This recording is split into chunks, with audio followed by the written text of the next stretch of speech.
Hello and welcome to another episode of The Soul of Business with Blaine Bartlett. I am your host, Blaine Bartlett. I'm excited about today's interview for a very specific reason. And it has to do with something that I've played with for a long time. And it has to do with the imagination. And I talk about imagination in one sense here. Imagination for me lives at the threshold of spirit. It's that liminal space that allows me to move into something that isn't worldly in the sense that it's outside of my senses. And who we have today to talk to, who I have the great honor of talking to today, is Sande Hart. And she has got a fascinating book called The Liminal Odyssey. And when I was first presented with the opportunity to consider having her on the show, I looked at the title and I went, ooh. I mean, just the title.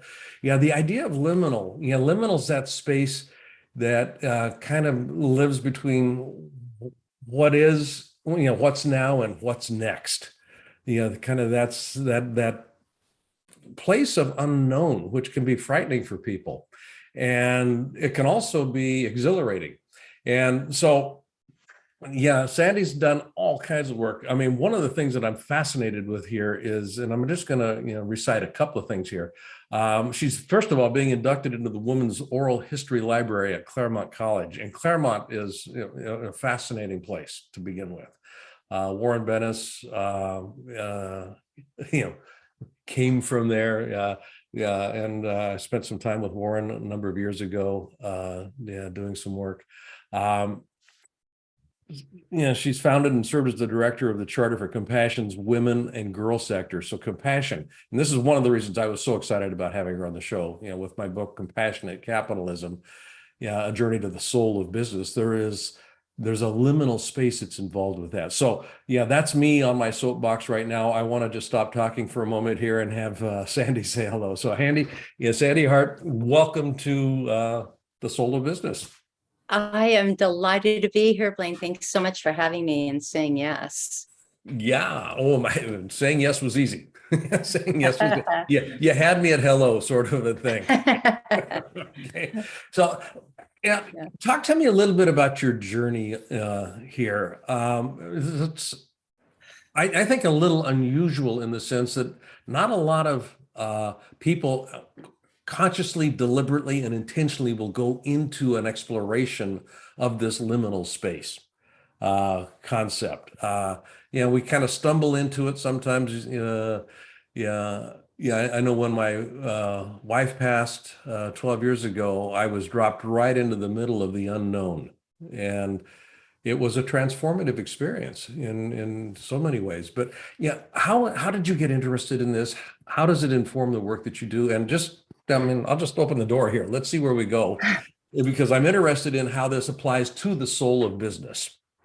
Oh, yeah. Thank you. How's that for a fire hose? Wow. Where do I begin? Well, first of all, I only recently learned or heard, I should say, the word liminal. I knew it meant threshold. I knew it meant threshold between crisis and action, dilemma and choice. I also imagined it being the liminal space we are in right now in our evolutionary growth spurt. So the length of time in that liminal space, or the length of opportunity, can be a momentary opportunity, or we could be really in the middle of a bend of time, right? It could be hundreds of years too, as we are evolving, and who knows how long that will take, or how long that takes, I should say. But what we do in that space makes it the Odyssey. Yeah. And to be aware and timeful, which is a word I coined, is where we really recognize this moment as a grand opportunity to just stretch it to its fullest opportunity, even if it's a crack in the sidewalk and a crimson red flower is coming out of it. You can stop and wonder with curiosity and awe and go, what is this about? So that's what it means to be aware of those liminal spaces. It doesn't have to be a crisis. Right. But I've always had a propensity to stretch every opportunity, and I really didn't know that. I just thought that was, it is my nature, but I just assumed everybody sort of did. And as I went through life and I started seeing friends just missing these opportunities to go out and have so much fun in these spaces, I started thinking about what a travesty it is, because for me, it's expanded my life in ways that I could never have imagined. It's afforded me these incredible opportunities. So to that point, I'll share with you how I got started in this and how it found me. Please. How I found it. I have for about 15 or so years been trying to tell a story about an experience that happened to me in 1982 with the Rose Bowl in Southern California at a No Nukes rally and music festival called Peace Sunday.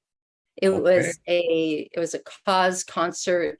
There were speakers, politicians, speakers in the form of politicians, environmentalists, celebrities, everyone who was relevant and a celebrity at the time. I know Jane Fonda was there, Yoko Ono, and then musicians, everyone who was relevant since perhaps the 50s. And Joan Baez and Bob Dylan had a historic moment on stage together, and nobody even knew he was going to show up. It was one of those sort of concerts that lasted about 10 o'clock in the morning till about 7 or so at night. And I think I mentioned there were 100,000 people there. So yeah, the Rose Bowl will hold that. Yeah. A lot of energy in the air. And honestly, and in all candor, I was there for the music. I was there. Somebody gave me 4 tickets to go. So I gathered some friends and we went to go hear all these bands. Fleetwood Mac, Stevie Wonder, Bette Midler. The lineup was really impressive and exciting and fun. It was my Woodstock, at 21 years old. And so about right when the concert began, right when the program began, the MC came to the stage and announced that someone had left their dog in the car. It's going to be a very hot day. And if that's your dog, please go roll your windows down. Well, that just hit my nervous system. That just hit me in a way that I couldn't unhear. And there was a low-grade boo, that hushed over the crowd. And then Reverend Jesse Jackson came to open up the program. And then between Reverend Jesse Jackson and Taj Mahal, I think it was, to start singing for us. Taj Mahal, my God. My baby. Yeah. That's right. That I remember.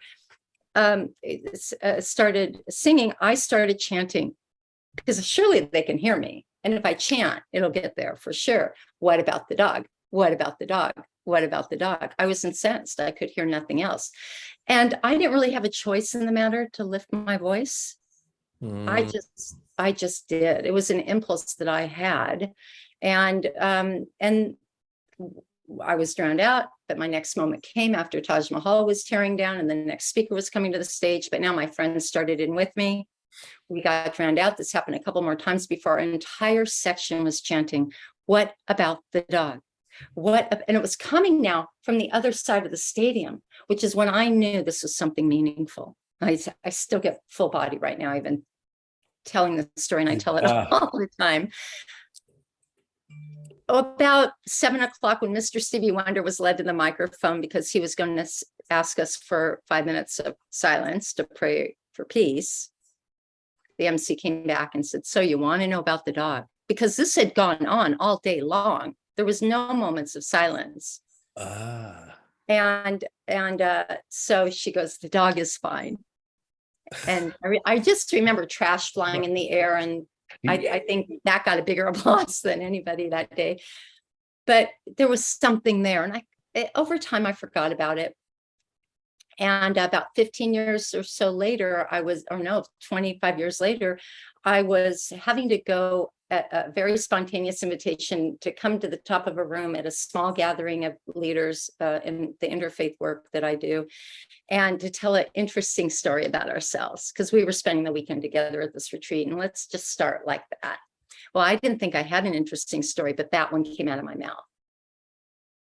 Yeah. And okay, there is something there. And my friends have been urging me for about 15 or so years to tell this story, but I didn't have enough of a story to write. I couldn't fill a chapter, maybe even a few pages with what happened.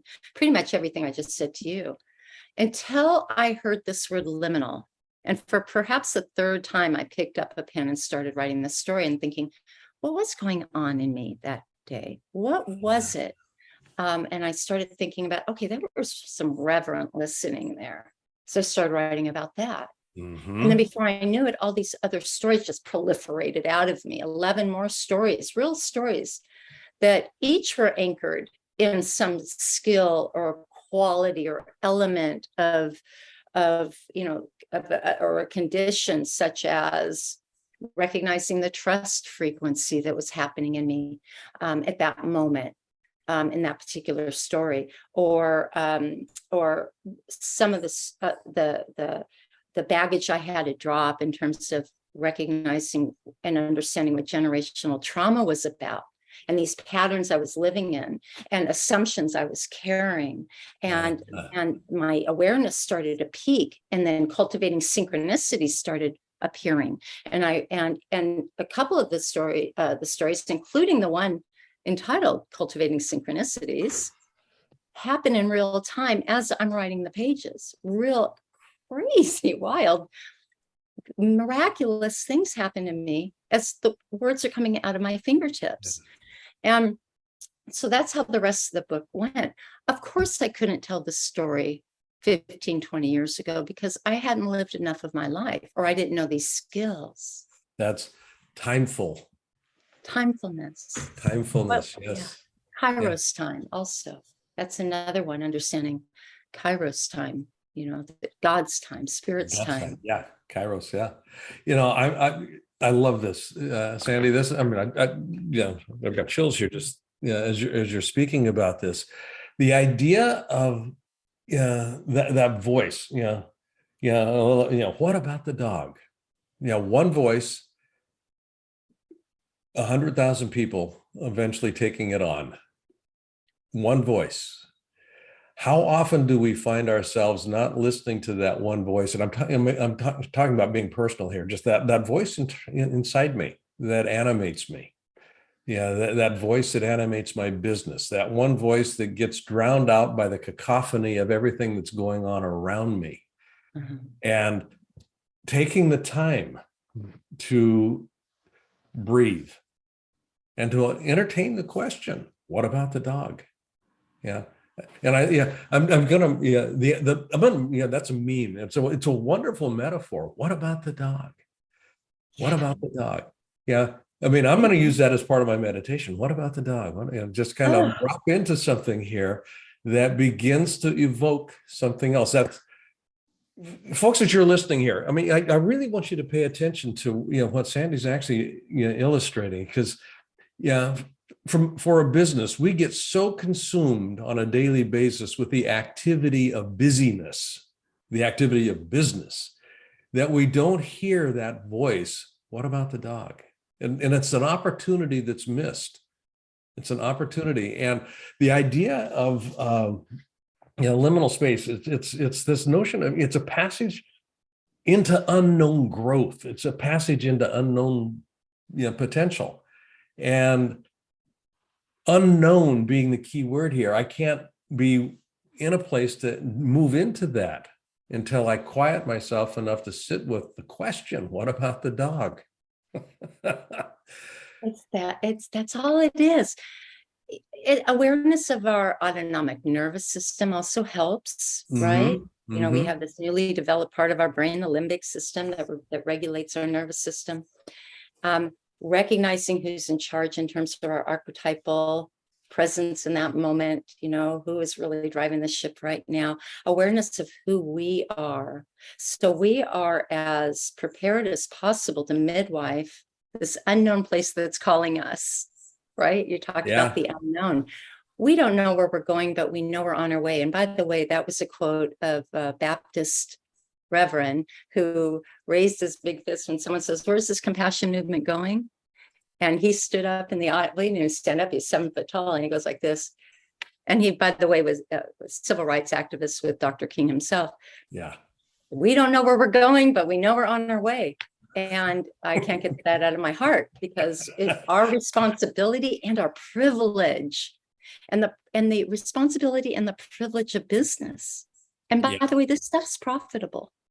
It is. It's incredibly profitable. The folks that are regular listeners to the show, they've heard me cite this title before. A very good friend of mine, Raj Sisodia, wrote a book called Firms of Endearment. And it was a precursor to the Conscious Capitalism book that he and John Mackey wrote. But the idea of compassion, when I wrote Compassionate Capitalism, I was looking for the behavioral analog to consciousness. What does being awake actually looks like? And I don't mean woke, I mean awake. What does being awake look like? Of the realization that things are connected. Everything is connected. What does that look like behaviorally? Well, it looks like, if I'm actually attending to it from a behavioral standpoint, that I am acting as if I care. Because I am connected, I can't not care. And compassion is not present when connection is not witnessed and experienced, not just witnessed, but experienced. So, when I look at business, the idea of compassionate capitalism, I think that there is a liminal space, that's transitory, that's transition. There's that space that business leaders have to move into if they're going to actually behave in a way that is holistically generative. That is healthy for the environment, healthy for the people, healthy for consumers, healthy for the economy, healthy for just fill in the blank. I'm just curious. How does that movement happen from your perspective? How do we actually move into that liminal space where it's unknown? It's unknown. And it's excitingly unknown, but it's also anxiety. There's anxiousness, unknownness that kind of comes into play with this. Well, accept that and honor the anxiousness to know what it's rooted in, first of all. And remember, when we are excited about something, when we're creating something, we're in a creative state, we're opening up for all kinds of possibilities. So just the state of mind in itself is important. But we are what we value, and we measure what we value.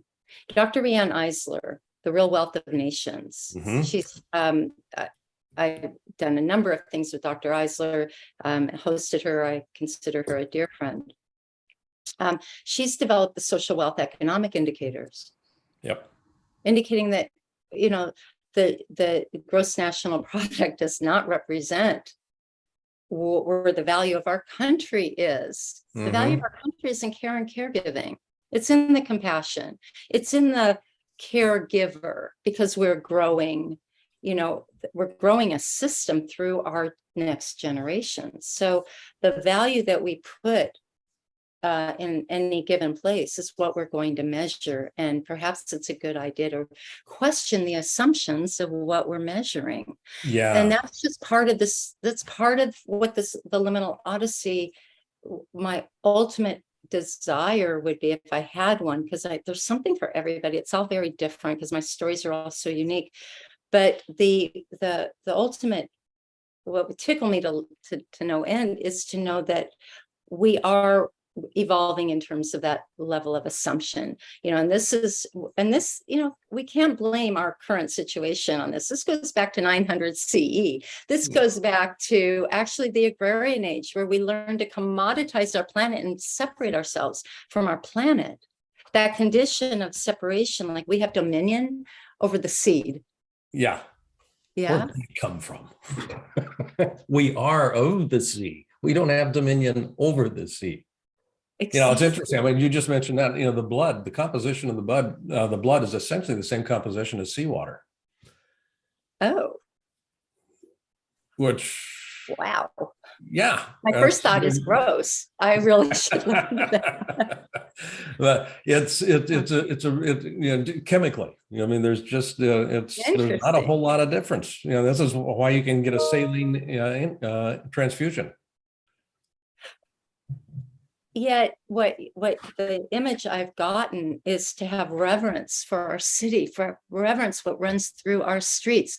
The culture that we are each creating. And by the way, culture is nothing more than a collective agreement of all of its parts. I'm a Yes. community builder, and that's what was so exciting for me about the Charter for Compassion and the Cities of Compassion movement. And by the way, Yep. I know you're in Seattle, and Seattle was the first city of The compassion. first. Yeah. Yeah. Yeah. Yeah. Yeah. As a matter of fact, I am a proud displayer of and member of the Charter for Compassion. It's on our websites. Yeah. Yeah, We've yeah. Oh, been, good. Oh, good. yeah, So, we've been doing a lot um, of work with that. Uh, well, that's great. We'll have to have another conversation about that. we're going to. We're going to take a real quick break here right now. When I come back, I want you mentioned GNP, gross national product. I want to bring something else into the conversation when we come back, and it's called GNB, gross national benefit, Oh, and geez. see where we go with this. So we're talking to Sande Hart. We'll be right back. We're going to take a real quick break. I want to thank you for listening. I want to also invite you right now to go to blainebartlett.com. And on that site, which is my personal website, you'll see services up on the top menu. I'd like you to click on Leadership Mastermind. Now, why I want you to do that is we have structured a mastermind program that is very unusual and it is very powerful. And by going onto that site and clicking that link, you'll be taken to a landing page that is an invitation to join this mastermind. It's a 52-week long exploration of what it takes to be a highly effective leader in today's fast-changing environment. You won't regret it.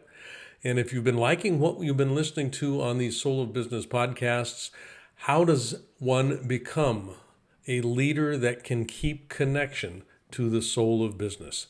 That's what we look at. That's what we're about in this mastermind program. So again, go to blainebartlett.com and click on the services link. And there you'll find the link to the Leadership Mastermind program. Look forward to seeing you there. Thanks for listening to this little commercial. And now back to our show. Hello, welcome back. Right before we took a break, I had mentioned to Sande that we're going to be, or I'd like to at least open up a liminal space here for us to explore the distinction between gross national product and gross national benefit. And I'm not sure there is such a thing as gross national benefit. I just invented it. It's something that she said just a little bit earlier in our conversation, because I got to thinking about, if I'm acting compassionately, I'm acting for the benefit of the whole, because again, compassion is predicated on the experience and the awareness of connection. Everything's connected.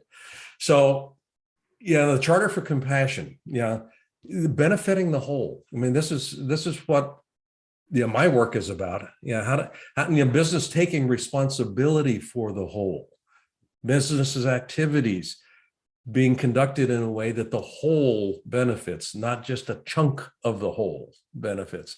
So, I don't know that I've got an embedded question here, Sande, but I'd just kind of like to open up a conversation with you about, this notion of benefit, gross national benefit. How might that get measured? How might we pay attention to that? How might we actually bring something to the table for people to have conversation about? Yeah, I don't know that I can answer that, because I'm not Rianne Eisler. I think she can just answer that best.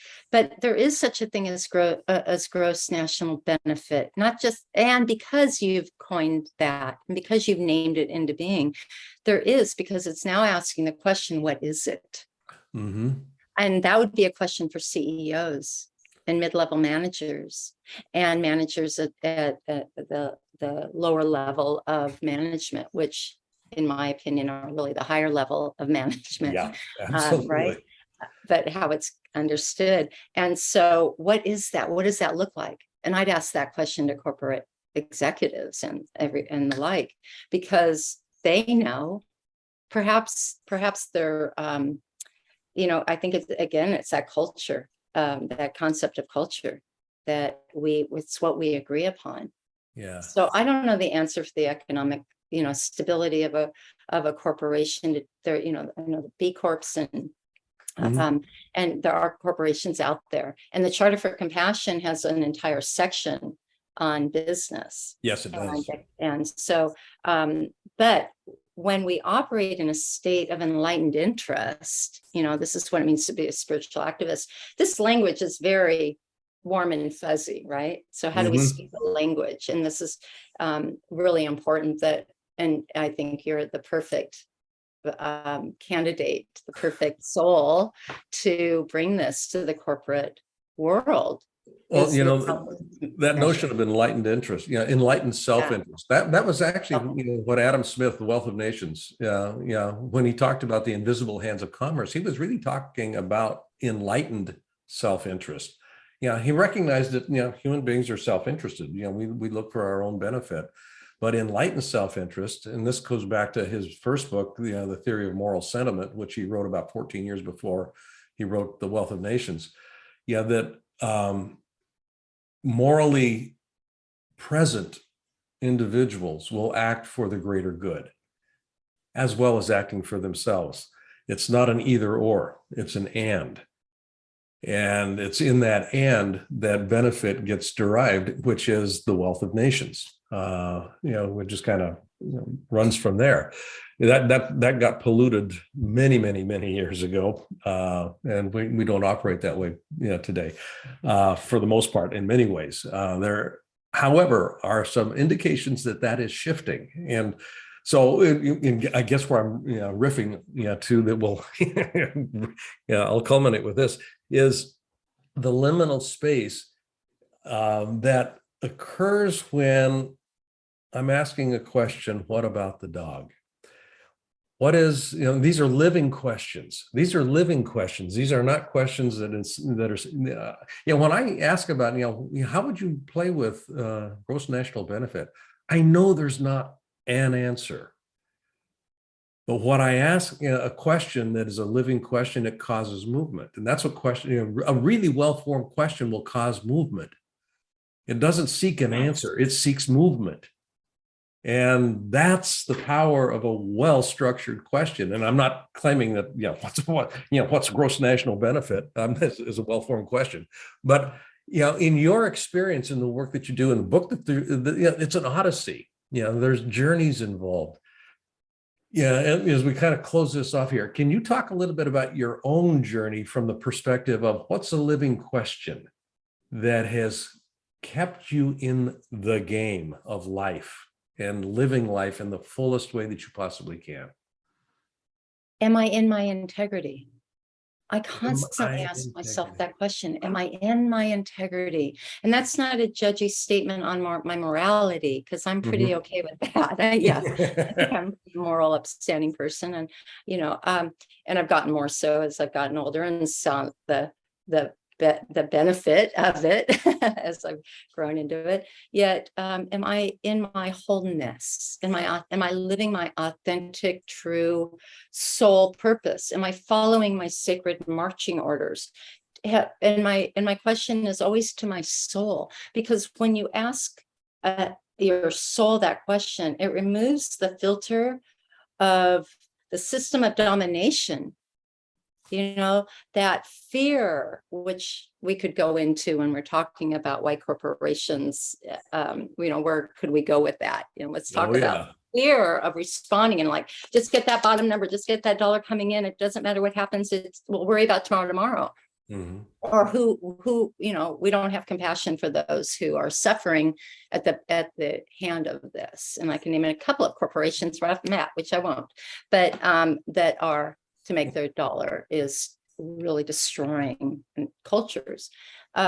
So the question to ask is, there's more than one, but am I living my integrity, which involves questioning assumptions, because I think we have been duped by patriarchy's charms. Yes. That things have to be this way.